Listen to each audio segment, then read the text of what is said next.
Баршаңызға сәлем достар. Бүгін сіздерге өте дәмді, керемет болып пісетін жұп-жұмсақ панкейктердің рецептісін ұсынамын.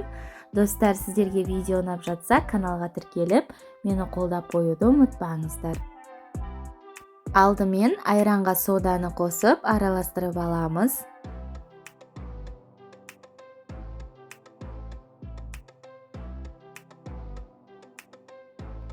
Жұмыртқаға қантты салып араластырамыз.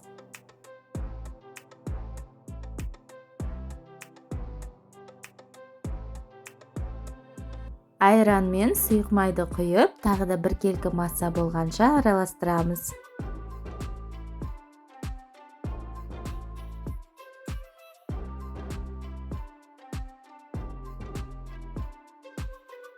Ұнға қопсытқышты қосып, араластырып, біздің жұмыртқалы массамызға 2 бөлікке бөле отыра қосып, жақсылап араластырамыз.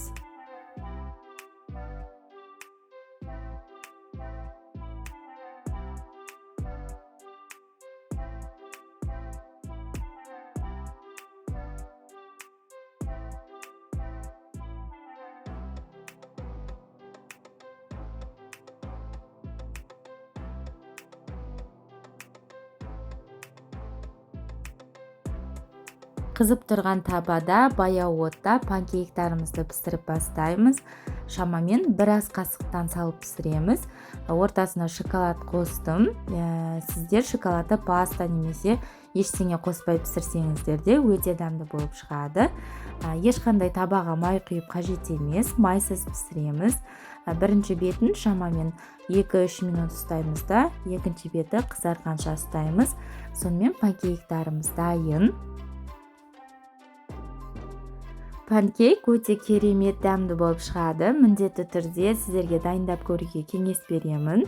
Егер де сіздерге видео ұнаса, каналға тіркеліп, лайк басып, комментарий қалдырып, мені қолдап кетуді ұмытпаңыздар. Алдағы уақытта көптеген видео рецептермен бөлісетін боламын. Сіздермен бірге болған Балзия ас болсын.